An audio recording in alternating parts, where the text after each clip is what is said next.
Welcome to another episode of Prepper Talk Radio, radio for the ready-minded, where we focus on God, family, and country.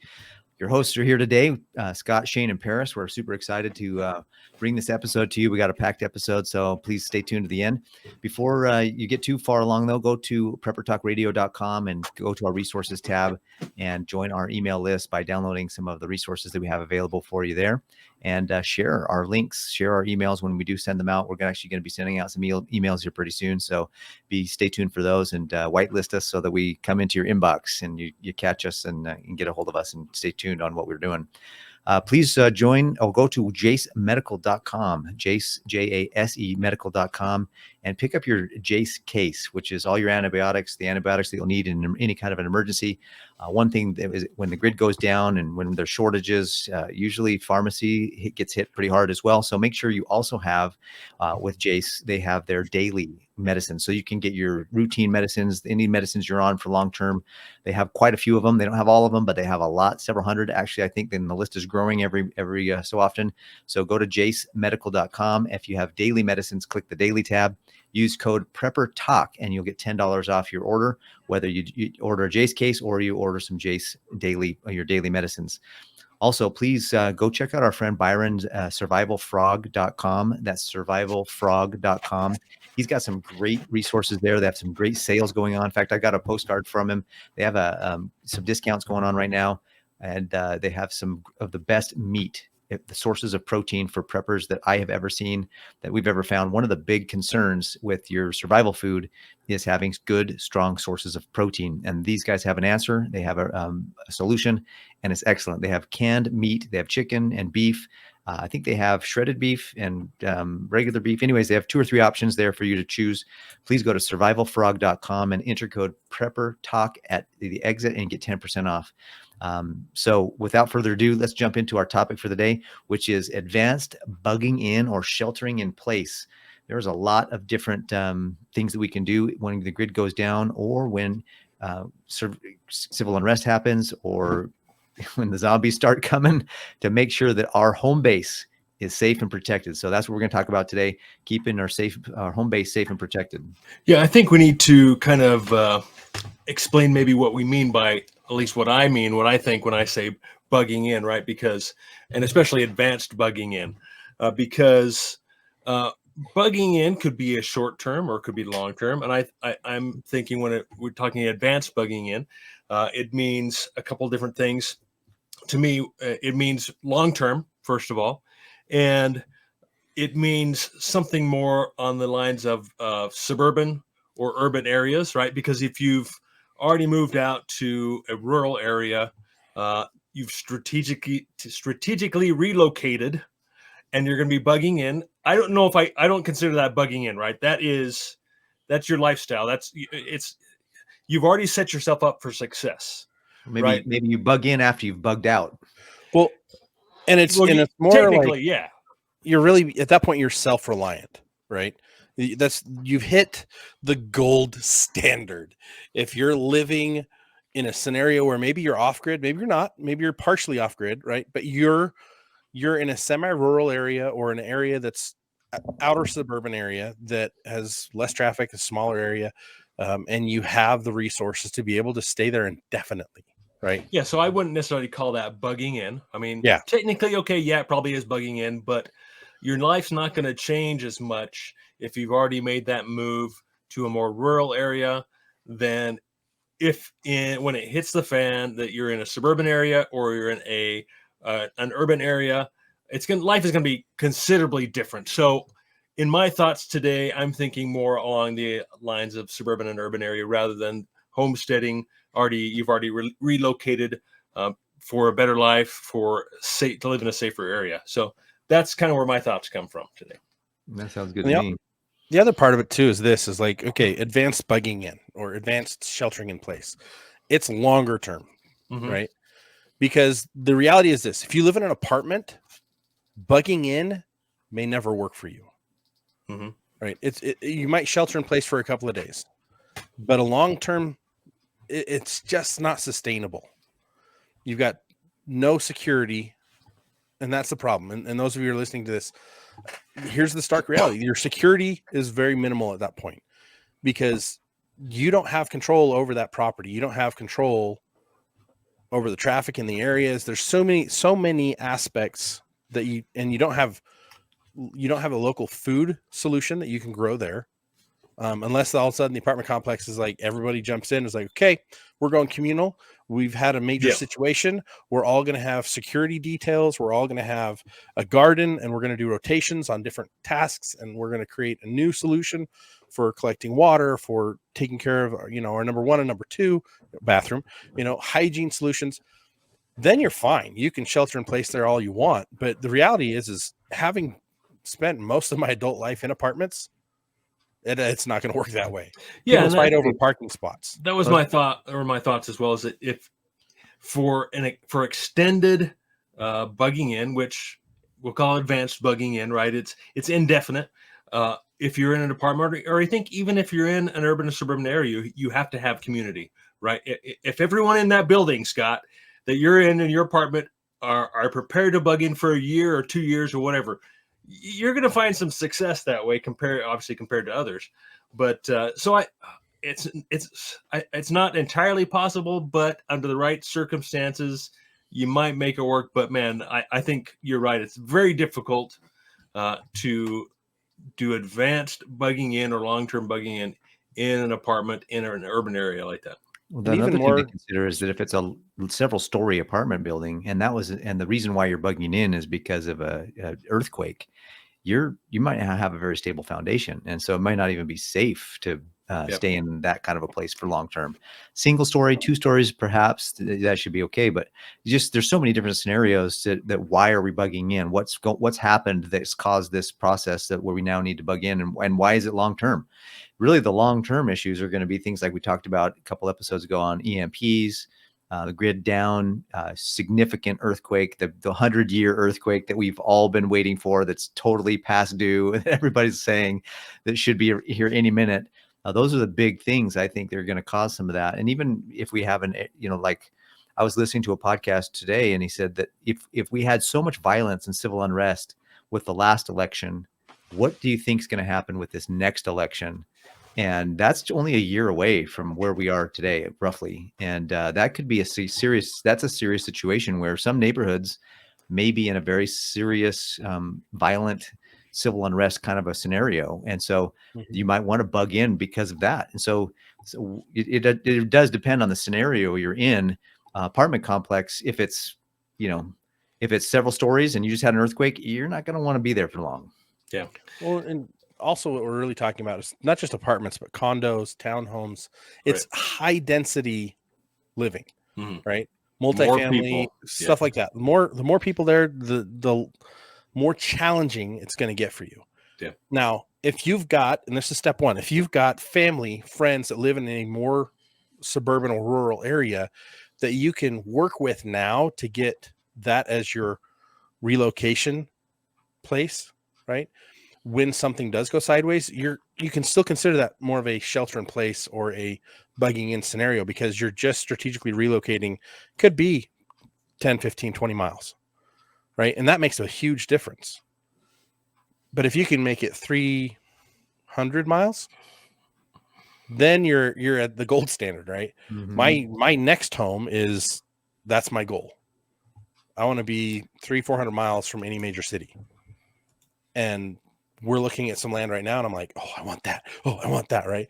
Because I want places and here's why. I want place for an orchard. I want place for a garden. I want place for some livestock.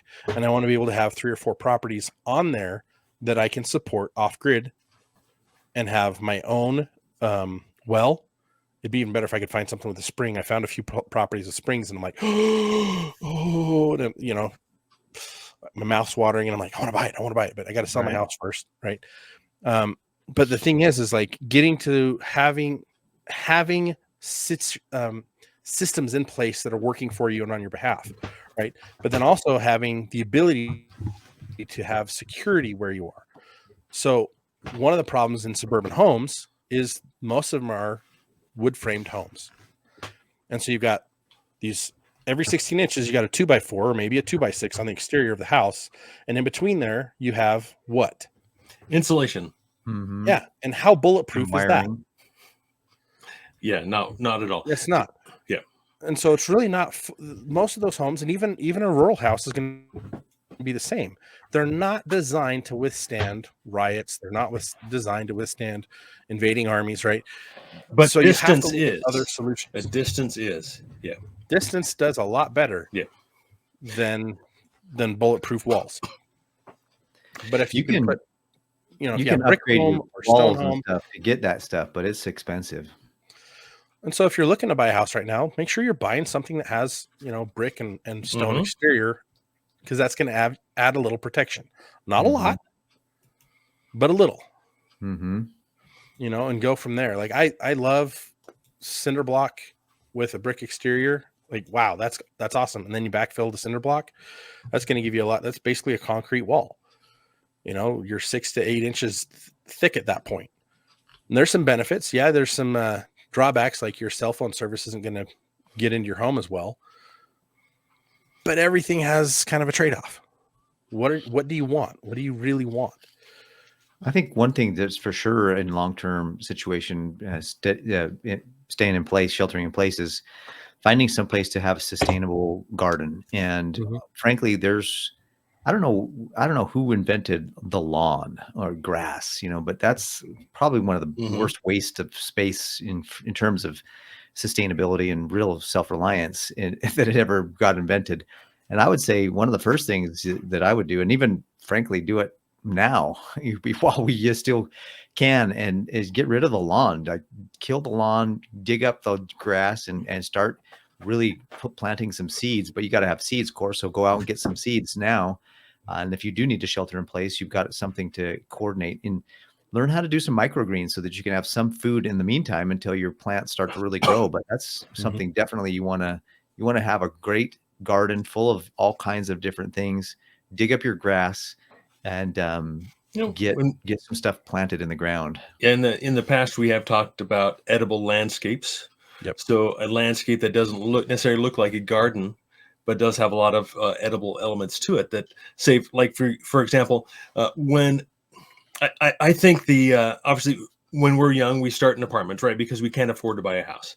I mean, that's typically how it goes. And you work yourself up, maybe from a small apartment to a twin home to a condo, and then you buy a single family home, which is where all of us find ourselves right now, right? And I think each of us have enough land, a quarter of an acre, more thereabouts, enough to do a garden. And one of the important parts of long-term or advanced bugging in is being very covert and discreet. I think having a garden planted in your front yard would call a lot of attention, right? Yeah. So if you have a xeriscape type landscape, but have incorporated some edible plants into that, most people don't know are edible, you're not going to attract as much attention. You're not going to stand out as much, and your landscape is going to probably fit in nicely with your neighbors and not stand out and have a big garden up front. Not that I'm opposed to that at all. But of course, my plan is just to keep my landscape as is. It blends in with the neighbors. I'll let it die out like everybody else's, and in the background, we'll have a lush growing garden that's hidden by fences and trees and so forth. So I think one of the first aspects of advanced bugging in is making your home, whatever residence it is, undesirable to those who are out looking, because I think the biggest problems are going to be gangs, people, gangs that already exist or that will grow because there are people of say ill repute or whatever that need resources. So what do? They band together just like we would in our groups. And I think that's a big problem, as well as maybe excessive rule of law or without rule of law. So being able to hide is the best type of camouflage, right? Being camouflage and being hidden. Hiding in plain sight. That's the key of bugging in or sheltering in place, is being able to stay there long term and not make yourself a target, right? So I took a class a few years back when I was at PrepperCon. I had one class I was able to take, and I'm trying to remember his name, but he was a guy based out of Florida, and he did a course on advanced bugging in, basically sheltering in place for long term, and he was using things that you'd learn in a a CERT course. the symbols and things you can spray paint on a house to say, show it's already been inspected, that people died, and all these different things. He used those as examples of things you can spray in your house to make people not want to go to that house. That's pretty cool. And he's like, if it's long term, like that's a great idea. And so I've tried to remember those and actually have them in my binder. I should pull it out. But if you have time now, well, you do take the time now to go find out what your city and what your locations will do. Right. Also, now's the time to buy stuff to board up your windows so that you can board up the exterior, at least the first floor. If you have a 2-story, you don't necessarily have to board up the top, but make the lower area less penetrable and make the whole thing look less desirable once SHTF happens, right? But the key there is actually having the stuff before things go sideways. Yeah. You know, and having like the same thing with number one killer is going to be hygienic issues. You're going to die due to bacteria. Interesting fact I learned this week is, you know what the number one killer is in wartime? Other than bullets? Infections? Infection is higher than bullets. Interesting. Because people will survive a bullet wound, but they don't get their wound cleaned, and the infection gets in there. Wow. And that's the cause of death, which then the bullet wound becomes a reason for it, but not the cause, which to me, that doesn't make any sense. But it was interesting. I was listening to this guy talking about World War II, the Korean War, Vietnam. He's like, the number one killer wasn't the enemy. It was bacteria and infections. And so that made me think of all the different things you need to keep on hand. I mean, absolutely, if you're going to shelter in place, you need to have a kick butt first aid kit for everybody in the family, a giant household, like mini ER, if you will. And you need to have antibiotics, and you need to have medicinal books on what you can use, plants, right? Things around you. But also it started making me think of like things that I would want to stockpile more of. And I put a list together. So one of the things, potassium permanganate, which is used for water purification. It's also a food disinfectant, and you can also use it to light fire, to start fires. Baking soda, which is great for baking, of course, that's what it's made for, but also for cleaning, for hygiene. Vinegar, cleaning again, food preservation. Activated charcoal, water purification, and also for hygiene. And here's a caveat. I actually talked to a guy that's like, oh yeah, I've got tons of charcoal. I'm like, activated charcoal? He goes, no, tons of, like, I got Kingsford up the wazoo. And I'm like, okay, that's great for burning, but you cannot use that for water purification ever. Do you know why? The chemicals that are in the actual, unless it's actual pure charcoal, you know, we see the pressed bricks, right? Those are completely different than actual charcoal, where they actually char the wood and put it in a bag and you use it as charcoal. I assume you could use that type of charcoal for your water, as long as there's no chemical additive, and that's the key. You brought it up perfectly. The key is no chemical additives. Kingsford and all those other bag brands designed for your backyard barbecue. Almost every one of those have chemicals added to it, so you can never use that. You can never ingest that. You can never use it for water purification. So make sure you've got activated charcoal. If you can stock that up, get some of that. Baric acid, which is an antiseptic and it's a food preservative. Iodine, we've talked about that on the show before. Disinfectant and water purifier. Glycerin. I don't know why I've never thought of this, but that's a fantastic product to have to make your own homemade soap. That's one of the key components, right? Also, calcium hypochlorite. What's that? Calcium hypochlorite, yeah. Pool shock, right? It's chlorine. It's a great cleaner, disinfectant. And then I would say the last thing I would say is crap tons of salt, because you can use salt for cleaning. You can use salt for making your food taste better, but you can also use salt as a food preservative. So don't just think about your food and your water. Like once you've got that basic, that's round one, right? That's the basic stuff to be able to shelter in place long term, is having food and having water and having a way to filter and clean and purify water. But then you start stocking up on things like this, and that means you can stay there until everything runs out. Yeah, we talk about how much food storage we think we should have, whether it's 3 months, it's definitely not 72 hours or 96 hours, at least 3 months, preferably 6 months or a year. But I think when we talk about advanced bugging in, I'm leaning towards 2 years, Yeah. 2 years worth of supplies, and not just food storage, but other supplies you might need. But that's not to say that you won't need anything. There's other things that you'll need. The things I store are the absolute minimal things that I'll need from myself and my family. The tricky part about urban or suburban bugging in is that you have to go in and out to get more things, and that's going to be dangerous, right? We want the idea for my home is to stay hidden. Part of that strategy is having blackout curtains, being prepared to be able to darken all the windows. I don't want any light coming out during a night, and then having a way of getting in and out of the house covertly, quietly, so people don't follow you home, because you've got to go out and get supplies, which will be, as we've talked about in the past. I think what was that book we referenced, About a Year in Hell? I think in I forget the country, but that was the most difficult, in Bosnia, exactly. That was the most dangerous time, is actually going out, meeting with other people, trying to do exchanges, and get the things that they needed. And that was their most dangerous time.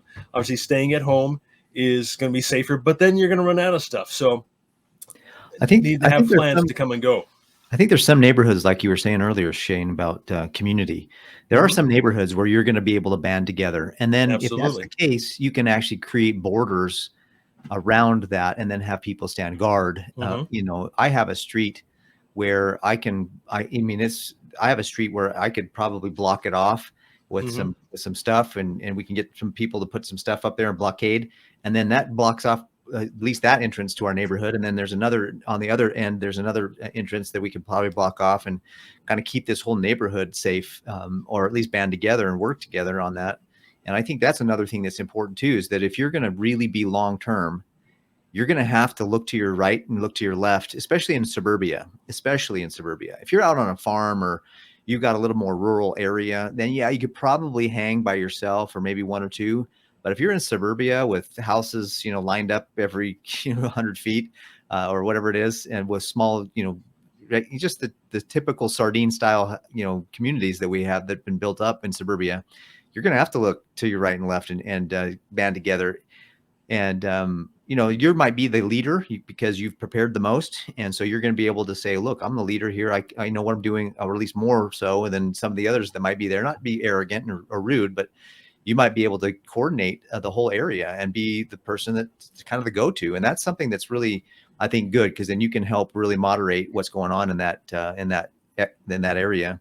Not to change subjects too much, but I was also going to say stockpile. I recently learned that oregano oil, the oil of what's it called? The essential oil oregano is really good for like healing and antibiotic issues and like health stuff. So amongst that list, Scott, which I think would be great to make available, but I think that things like oregano oil, and if you're listening and you've got some really other good chemicals or other oils that are really good for stockpiling, let us know. Put it in the comments. We'd love to share that with as many people as possible, because I think that's really good.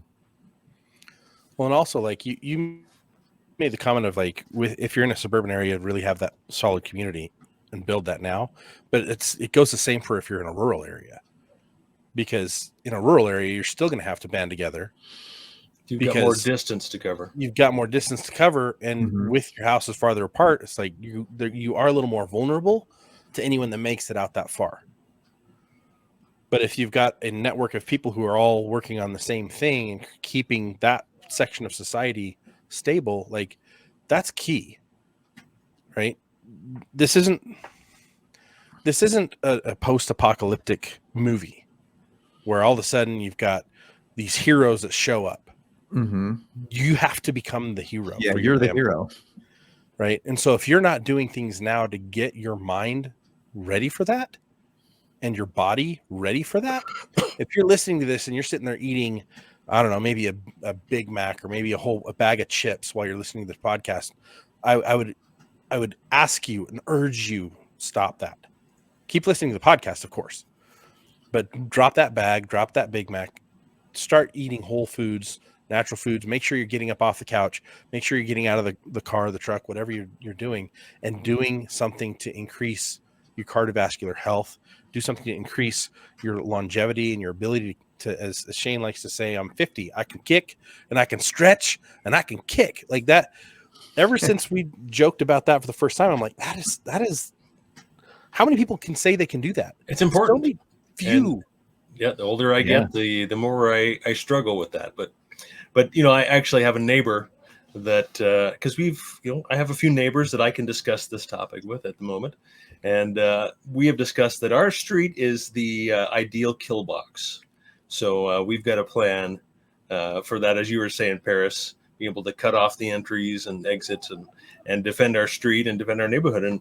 And I know most of my neighbors. And is it time to talk about those types of things in my neighborhood? No, I don't think so.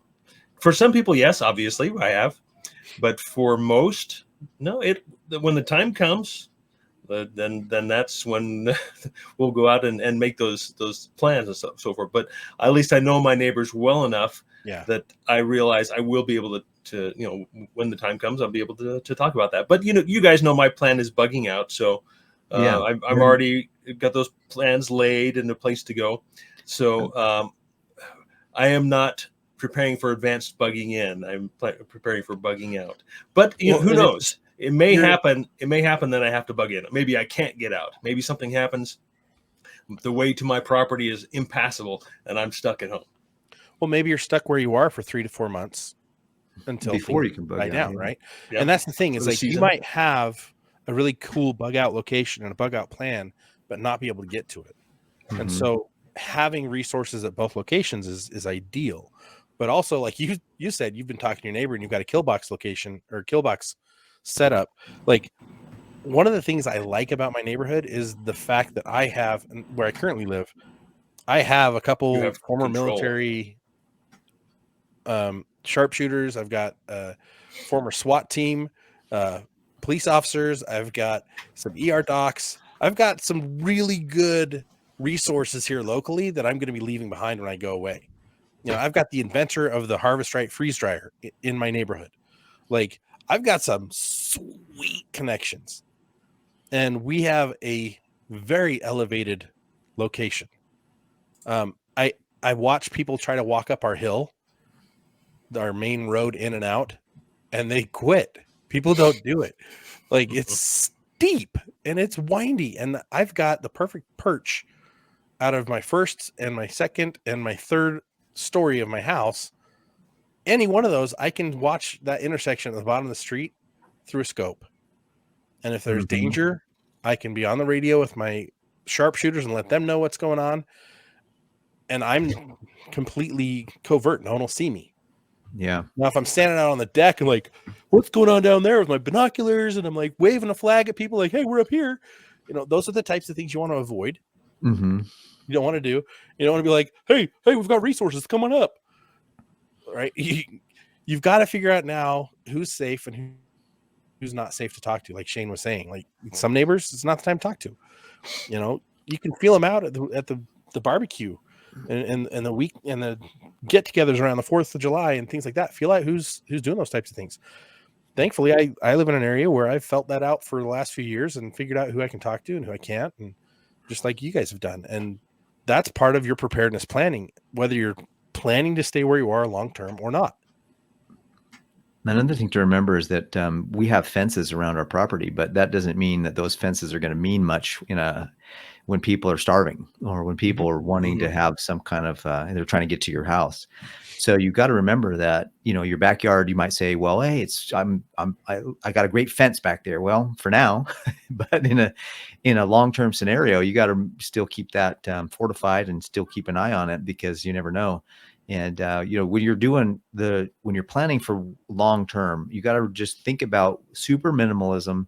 What do you need to just survive? We don't need TVs and all the other fancy stuff and the, you know, Xboxes and the cell phones and everything else. What do you just need to survive? It's going to go back to some basics, food, protection, and survival. And then have some, part of bugging in too, or sheltering in place is having something to do to pass the time. Right now we have jobs, we have things that we go and do, we have TV, The internet.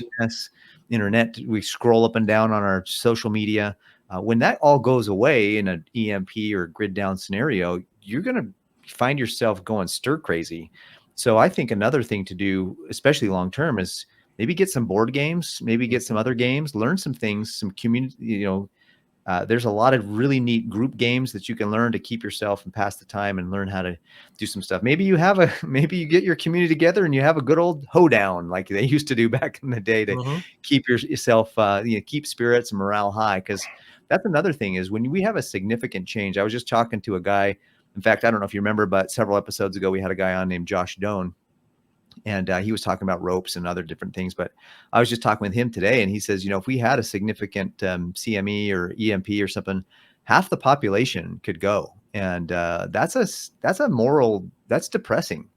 That's really depressing. If you lost everything that you've known who you are, or what you do, and it's no longer available, you might have some moments where you got anxiety, you got depression. You're going to need to learn how to deal with that and work through that. And those community members, those activities, all that's going to be important for you to figure out. Of course, if you have a plan, if you're prepared, if you're ready, it's going to mitigate a lot of that because hey, stuff hit the SHTF. Let's get going. Let's start working.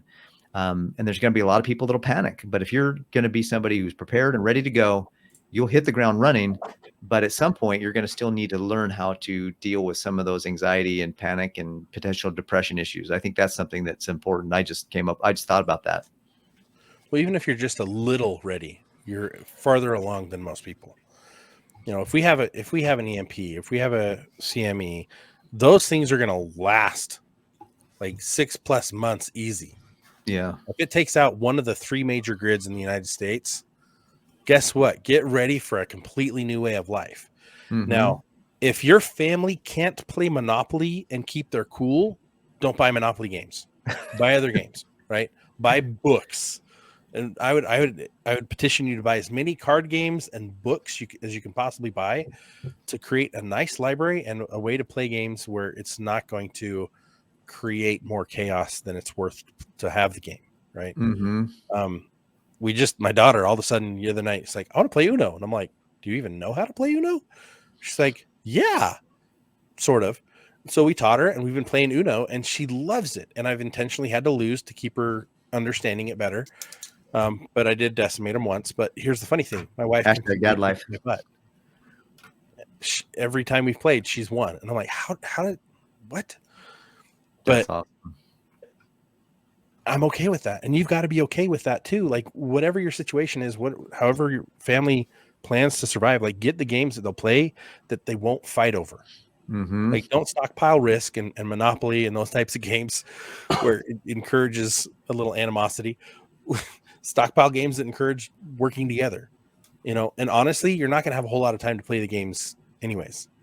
It's going to be like, oh, we got all of our chores done today. Oh, okay. Everyone's had their bath for the week. Oh, okay. We got time to play a game tonight. We smell good enough that we can all be in the same room for a few hours. Let's do this.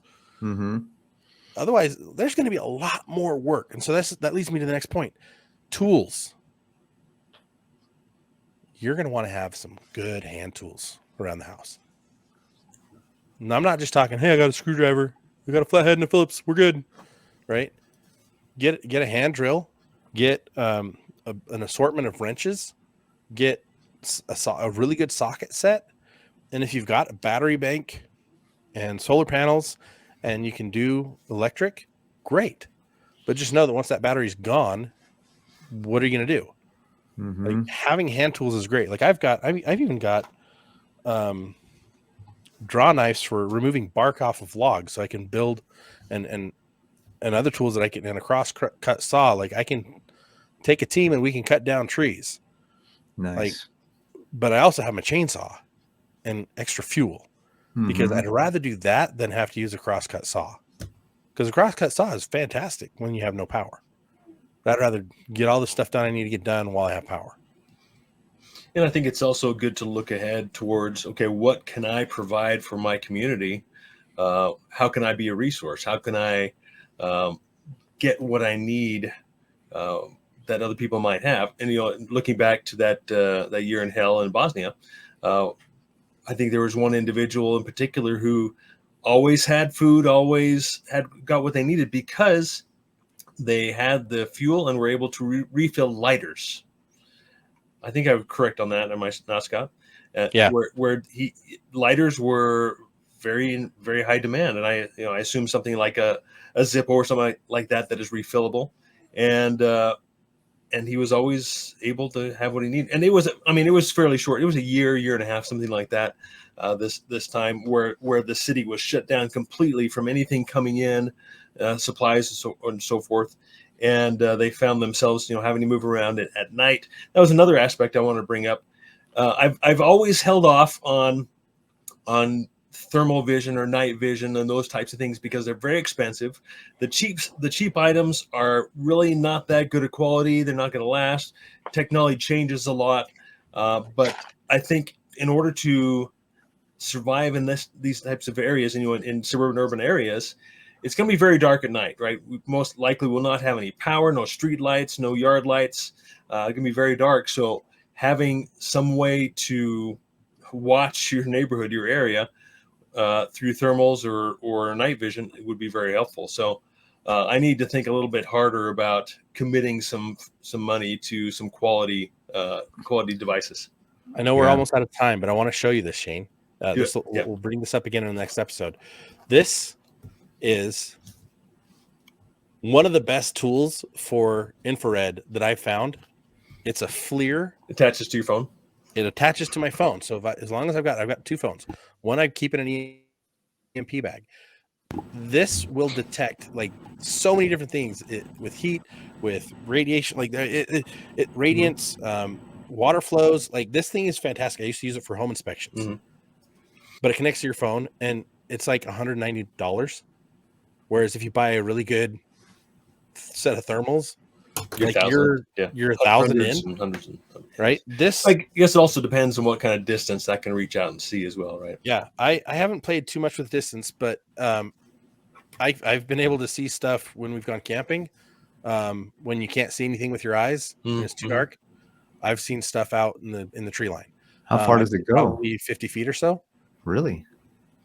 Well, it's a small little thing. 50 feet's not very far. You got to remember that's close. And just using your phone as well. And it's like that's pretty awesome. You can get them on Amazon. They're pretty sweet. I actually did a review video for this on Amazon, and it's people are buying them for their own home inspections, and not, they're like, "Hey, I bought this for my inspection, thanks." And they're not even asking the home inspectors to do it because then they're like, "I got a cool toy now." Okay, cool, right? But it's fantastic because I've been able to find water leaks in my house by using this, because water's going to be a different temperature than the rest of the room. Yeah, so every little thing you can look at and think, okay, what can I do? Is there a better, cheaper way to do this? Because as a homeowner, you're like, what can I do to make my life easier and my situation more resilient? Well, then you take that to the next level and you start expanding that out. Okay, here's 6 months, here's a year, here's a year and a half, here's 2 years. That's the shelter in place mindset. How can I be fully self-sustained in my house and in my community long term? And that's where you got to work your mind towards. Yeah, I was just going to say, as a financial guy and as a prepper, I would say build your foundation first. Build your foundation of survival and things to be okay in as many scenarios as you can think of, and take the time to really ponder those scenarios and really build through that. And then if you, after you've done all that, if you want to go buy the boat or the nicer fancy whatever, then that's fine if you have the resources and the money to do it. But I'm just really not that I fear for, but I feel bad for the guys who are out there, so to speak, living on the edge. And when the crap hits the fan, they have nothing to prepare. They have no resources. And they're going to be the ones that are going to be like, can I trade my BMW for a can of beans? No, nobody's going to want your BMW or your Mercedes, Get your cans of beans first. Get your, your seeds and your kits and your resources and your first aid kits, get all that first. And then if you have extra money, go buy your Mercedes or your boat or your speedboat or whatever you want to do. There's nothing wrong with having those things as long as you have what you're supposed to in place. Any final thoughts, guys? Well, I guess we kind of touched on it near the beginning, is about hardening your home. Obviously, this is going to be your fort, your fortress. It's got to be a safe place to where you can close your eyes at night and not have to have somebody up at night watching the windows all night long, right? And you might want that anyway, right? That might be part of your plan depending on where you live and in conditions. But I've focused on trying to harden my home as simply as possible. Just a few examples.